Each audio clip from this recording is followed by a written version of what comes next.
Boa noite. Boa noite. O governo americano afirma que queda de avião na Ucrânia não foi um acidente. O avião pode ter sido atingido por um míssil. 295 pessoas morreram. Conflito no Oriente Médio. Israel decide atacar Gaza por terra. Eleições 2014. Pesquisa Datafolha mostra Dilma Rousseff em primeiro.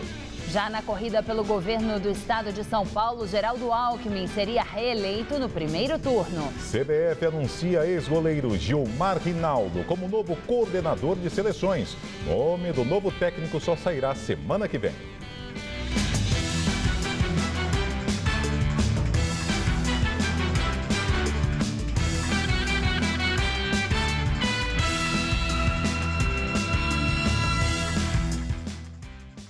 Afirma que queda de avião na Ucrânia não foi um acidente. Um míssil pode ter abatido a aeronave da Malaysia Airlines. 295 pessoas estavam a bordo e morreram na hora. O vice-presidente americano Joe Biden afirmou que o avião da Malaysia Airlines foi derrubado. O voo MH17 decolou de Amsterdã, na Holanda, com destino a Kuala Lumpur, na Malásia. O Boeing 777 da Malaysia Airlines caiu na Ucrânia, perto da fronteira com a Rússia. No avião estavam 280 passageiros e 15 membros da tripulação. Segundo a Associação Internacional de Transporte Aéreo, o avião voava em uma área livre de restrições. A Malaysia Airlines afirmou que perdeu contato com o avião perto das 11h15 da manhã, horário de Brasília.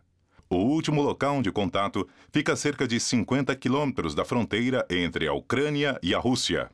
Os destroços do avião podem ser vistos pela região de Donetsk e, segundo agências de notícias, dezenas de corpos ficaram espalhados pelo chão. No local da queda, foram encontrados passaportes dos Estados Unidos, Alemanha e Holanda. O presidente russo, Vladimir Putin, ligou pessoalmente para o presidente dos Estados Unidos, Barack Obama, para informar sobre as mortes. Putin culpou a Ucrânia pelo acidente e disse que se houvesse paz na região, nada disso teria acontecido. Mais cedo, o presidente ucraniano, Petro Poroshenko, afirmou que a queda do avião foi um ataque terrorista. Por meio de comunicado, ele declarou ainda que esse é o terceiro caso trágico nos últimos dias. Nas últimas semanas, aviões militares foram derrubados no leste ucraniano, onde forças do governo têm enfrentado separatistas pró-Rússia. Já os insurgentes disseram que o exército ucraniano foi o responsável pelo abatimento da aeronave. Algumas empresas aéreas, como a francesa Air France e a Lufthansa da Alemanha, anunciaram que vão evitar o espaço aéreo ucraniano. Em março, outro avião da Malaysia Airlines desapareceu quando ia de Kuala Lumpur a Pequim. 239 pessoas estavam a bordo. Os destroços do voo ainda não foram encontrados. O acidente com o avião da Malaysia Airlines causou comoção em todo o mundo. Hoje, autoridades se pronunciaram sobre o assunto. O presidente americano Barack Obama afirmou que a queda do avião foi uma tragédia terrível. Segundo ele, os Estados Unidos oferecerão toda a ajuda necessária para auxiliar a esclarecer as causas do acidente. O primeiro-ministro da Malásia exigiu justiça rápida no caso. Já o vice-porta-voz da Organização das Nações Unidas também se pronunciou sobre o assunto e falou que o mundo todo está unido às vítimas e suas famílias. Vamos ao comentário de João Batista Natali. Vamos falar, obviamente, do avião da Malaysia Airlines, que foi derrubado agora de tarde quando sobrevoava a Ucrânia. A primeira pergunta é bem simples. Se o Boeing 777 foi atingido por um míssil, a quem interessa o crime? A resposta também é simples: a ninguém. Os separatistas, que são apoiados pela Rússia e controlam o leste da Ucrânia, acusam o governo ucraniano. Mas a Ucrânia acusa os separatistas. É um jogo de empurra-empurra sem comprovação nenhuma. Vejamos os antecedentes. Na segunda-feira, os separatistas derrubaram um avião de transporte militar ucraniano e ontem atingiram com um míssil um aparelho de combate. A Rússia fornece armas sofisticadas aos separatistas, mas eles não cometeriam a loucura de praticar um atentado atentado desse tamanho seria um tiro no pé. A BBC diz que os rebeldes não têm mísseis de longo alcance. Não poderiam atingir um avião de passageiros que voava a 10 quilômetros de altura. Mesmo assim, o presidente da Rússia, Vladimir Putin, é um pouco o mordomo dessa história. Mas ele tomou a iniciativa de telefonar para Barack Obama como se tentasse provar que não teve nada a ver com isso. O fato é que Obama deu uma longa e emocionada declaração, mas não chegou a insinuar que os russos estavam envolvidos. Vladimir Putin é um homem frio, não segue nenhum atual manual de ética, mas ele também não é idiota para provocar uma comoção internacional da qual a Rússia seria a grande perdedora. Existe um precedente. Em 1983, há 31 anos, um míssil soviético derrubou um jumbo da Korean Airlines. Morreram 296 passageiros e tripulantes. Foi na época da Guerra Fria. A história nunca foi muito bem explicada. Os russos disseram que o avião invadiu seu espaço aéreo, não se identificou e desobedeceu a ordem para ir embora. O comandante era um militar e também piloto do presidente sul-coreano. Poderia ser até um voo para testar a defesa aérea soviética. E deu no que deu. É assim que o mundo gira. Boa noite. Conflito no Oriente Médio. Exército de Israel decide invadir Gaza por terra. Os alvos da operação são os túneis usados pelos militantes do Hamas para se infiltrar em território israelense. Depois de uma pequena trégua humanitária, recomeçou o ciclo de disparos de foguetes do Hamas e bombardeios de Israel. Durante 5 horas sem explosões, os habitantes de Gaza foram às ruas para comprar alimentos. Longas filas se formaram diante dos bancos. Em Israel, os moradores do sul também aproveitaram as poucas horas sem o som das sirenes de alerta contra foguetes.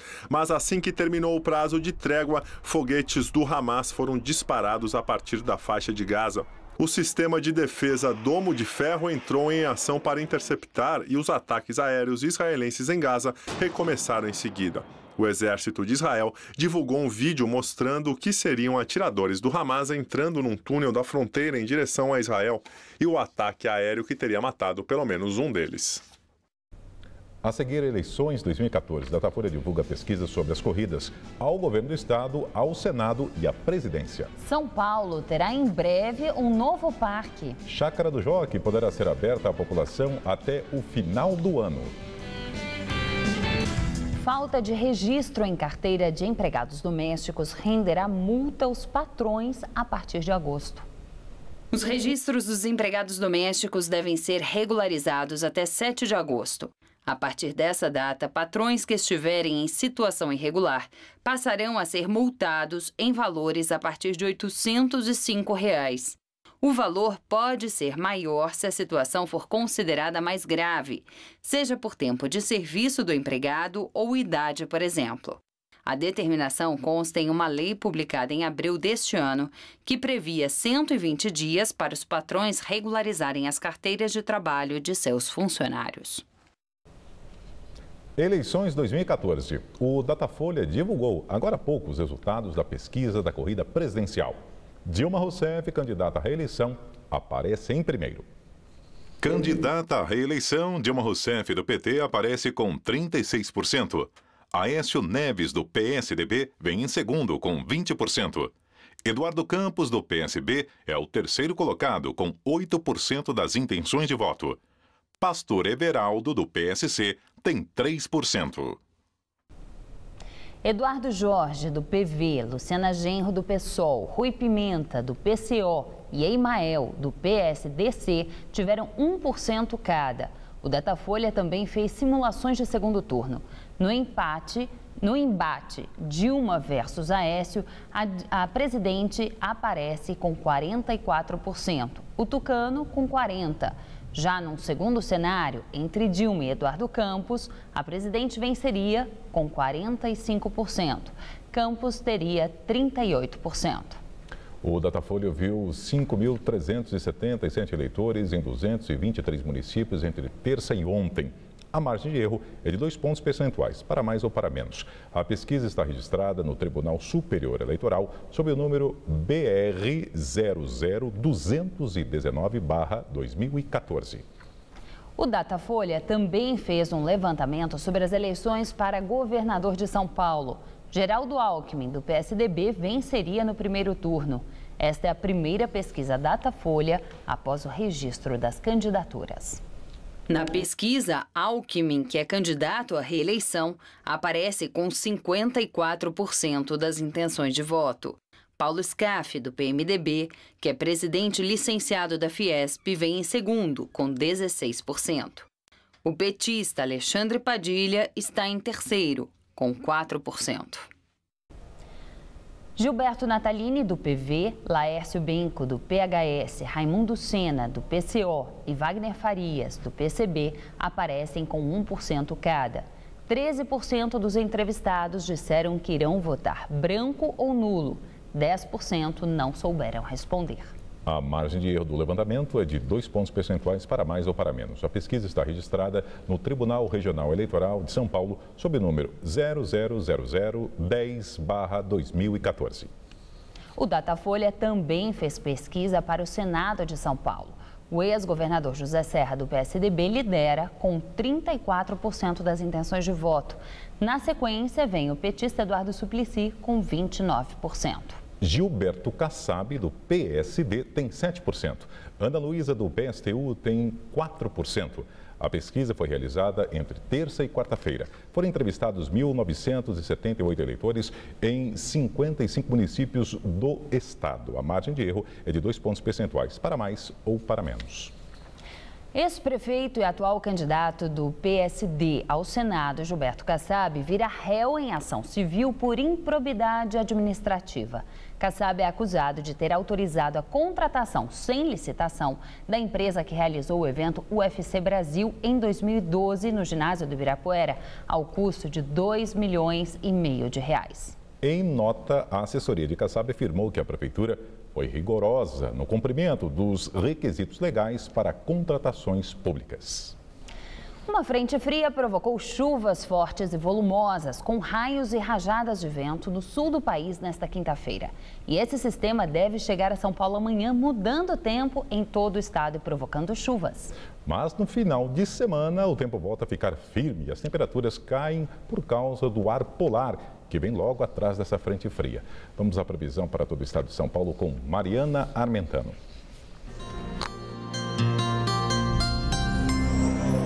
Segundo os meteorologistas, há possibilidade de chuva forte amanhã aqui em São Paulo.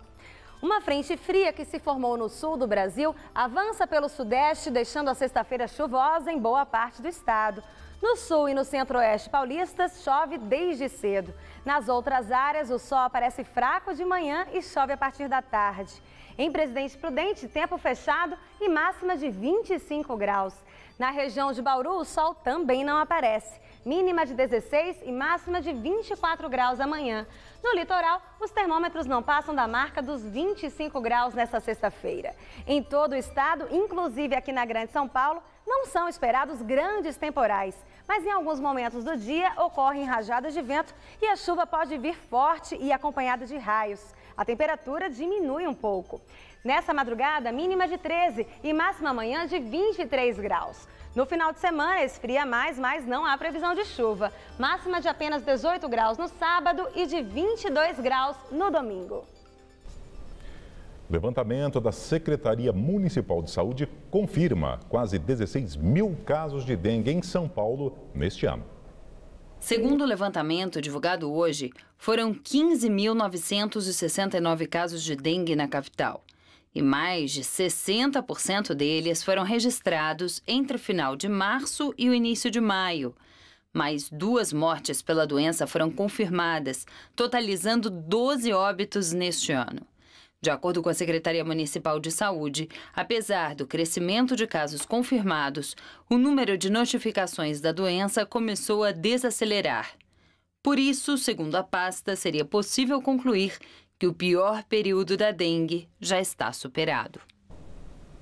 A cidade de São Paulo deve ganhar um novo parque público. A Chácara do Jockey será entregue à prefeitura por causa de uma dívida de IPTU. O espaço, que já serviu para treinar cavalos nos anos de 1970, abriga desde 2005 somente uma escola de futebol. O Mato Alto não esconde a beleza do lugar, que tem lago, pássaros e uma área verde maior que a do Parque da Aclimação. A Chácara Jockey, com 153 mil metros quadrados, fica a 4 quilômetros do famoso Jockey Clube de São Paulo, na Vila Sônia, zona sul da capital.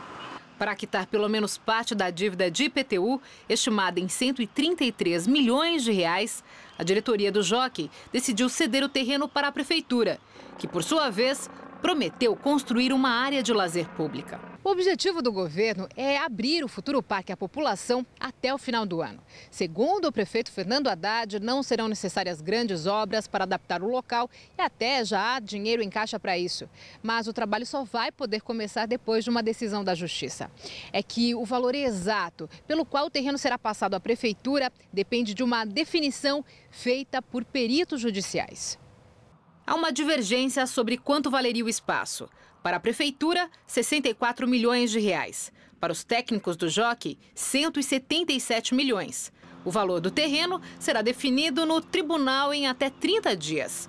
A vizinhança, que há anos luta para transformar a área em parque, já está em comemoração. Era uma reedificação antiga. Uns falavam que ia ser parque, outros falavam que ia ser outra coisa. Até shopping falaram que ia ser e tal. Aí a gente estava tudo sem saber o que ia ser. Agora hoje é que a gente está tendo essa informação. Feliz.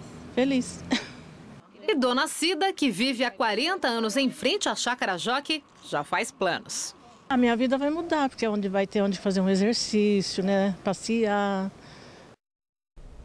Pesquisa Datafolha mostra que os brasileiros rejeitam a possibilidade de um estrangeiro dirigir a seleção brasileira.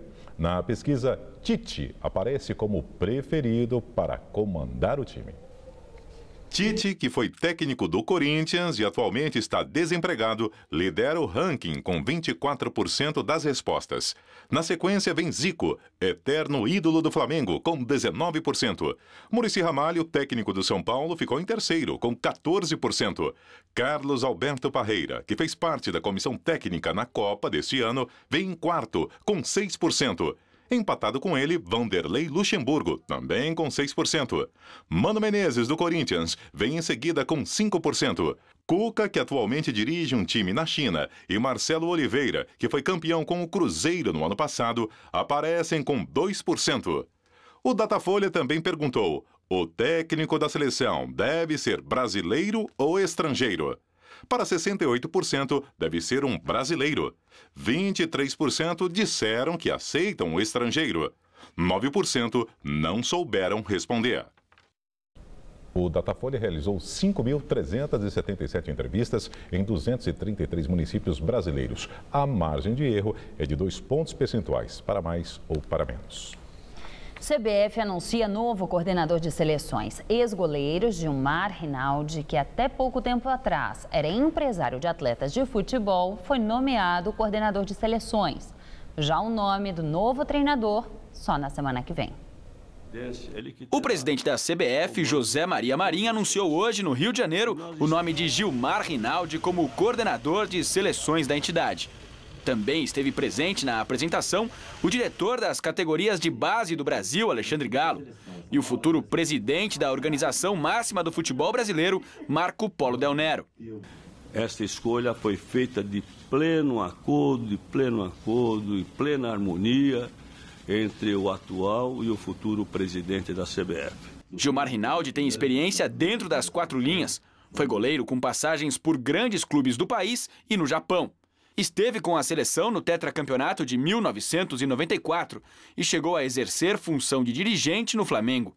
Em 2001, passou a se dedicar à função de empresário de jogadores. Ainda novato no meio da cartolagem, o novo homem forte da CBF garantiu que vai escutar diversas opiniões.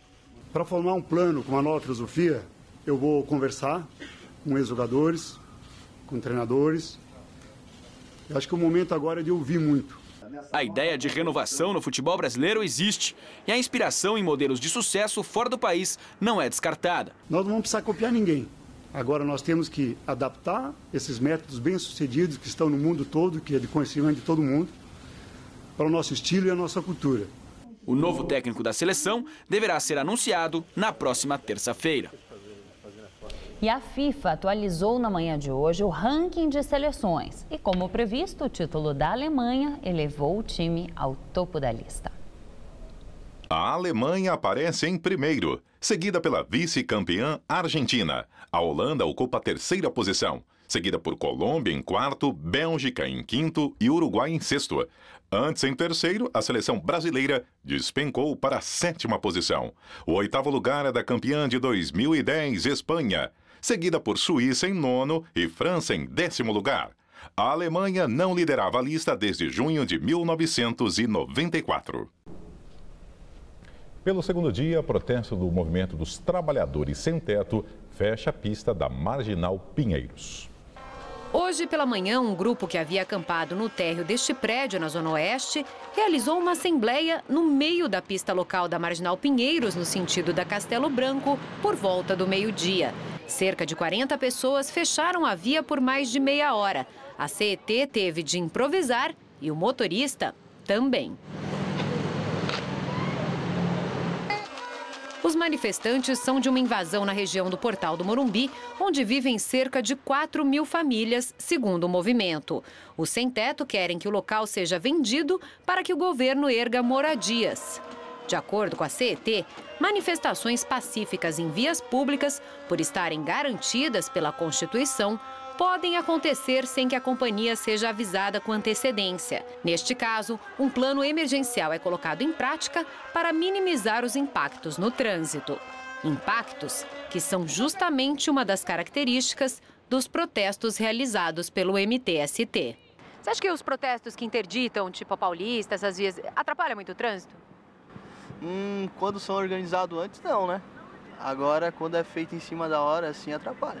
A exemplo dos atos de ontem em frente às sedes de operadoras de celular, os manifestantes disseram que vão sair às ruas para lutar por transporte, educação, saúde e até pela qualidade dos serviços de telefonia. O líder do MTST, Guilherme Boulos, afirmou que as manifestações do grupo não são relacionadas apenas ao pedido de moradia e que os cidadãos paulistanos devem se acostumar com a quebra da normalidade na capital. Horrível, não dá para andar, é impossível. Os ônibus vão para outra rua, tem que ir lá tomar, porque é impossível vir aqui, fica tudo parado. Realmente, quando param, se é por um motivo justo para melhorar serviços públicos no Brasil, sou totalmente a favor. O metrô tem sido uma boa opção, sempre. E agora, realmente, quando queimam alguma coisa, quando quebram patrimônio público, aí realmente é triste. Questionada pelo Jornal da Gazeta sobre a negociação entre a Polícia Militar e manifestantes para que um protesto feche uma determinada via, a PM, por meio de nota, informou que o critério que a instituição utiliza é o de minimizar qualquer tipo de conflito em relação a todas as partes envolvidas. E destacou ainda que o evento de hoje envolvia um problema social, cuja participação e solução não se restringem ao campo policial. Vamos ao comentário de José Neumann e Pinto. Bem, você viu, era uma Assembleia Geral, 40 pessoas, paralisando por meia hora a Marginal do Rio Pinheiros. O direito constitucional de ir e vir já foi para o lixo faz tempo, nem adianta mais conversar sobre isso. Vamos conversar um pouquinho sobre lógica. O Guilherme Boulos disse que o movimento dos sem-teto está fazendo um protesto contra a telefonia celular pela sua má qualidade e pelo alto preço, porque isso foi decidido em assembleia. Se a assembleia do MTST resolver discutir a questão da água em Marte para a cidade, porque a Assembleia resolveu. Bom, agora resolveram atacar o problema da telefonia celular. Eu também sou vítima da má telefonia celular. Só que eu já fui vítima da telefonia estatizada. Eu sou do tempo em que a telefonia estatizada produzia um tipo de produto de investimento que era o telefone. Telefones custavam como ações, como casas. Uma casa própria custava um telefone. A privatização permitiu que a sua empregada doméstica, que o porteiro do prédio, até o desempregado tenham telefone celular. O telefone não é de excelente qualidade e é caro, mas todo mundo tem e todo mundo usa. O que é que o MTST tem com isso? O MTST alega que precisa voltar à telefonia estatizada. Em que mundo eles estão vivendo? Isso aí é tudo relações públicas. Relações públicas e chantagem, tentativa de sabotar o Estado democrático de direito. Agora, se aceita com muita facilidade. As autoridades permitem que uma assembleia de 40 pessoas seja feita na frente de um prédio que é a sede de uma companhia que é dona do terreno que foi invadido. A companhia está no seu direito de recuperar o seu terreno e não pode ser obrigada a vender esse terreno. Quer dizer, estamos realmente num mundo absolutamente louco, em que as pessoas que querem tanto o futuro pensam num passado que já foi reprovado, que era o tempo em que a telefonia era estatizada no Brasil e o pobre nem ouvia falar em telefone. Bem, voltaremos terça-feira que vem direto ao assunto. Até lá. Escritor Rubem Alves apresenta piora na função renal. A informação foi divulgada pelo Centro Médico de Campinas, no interior de São Paulo, onde o poeta está internado na UTI. Segundo o último boletim médico, a infecção pulmonar de Rubem Alves, resultante de uma pneumonia, desencadeou agora problemas nos rins do autor. O escritor, de 80 anos, foi hospitalizado na quinta-feira passada com um quadro de insuficiência respiratória. A edição das 10 do Jornal da Gazeta termina aqui. Uma boa noite. Fique agora com o Todo Seu. Hoje o programa é especial e comemora os 70 anos de Ronivon. Não perca! Uma ótima noite para você e até amanhã.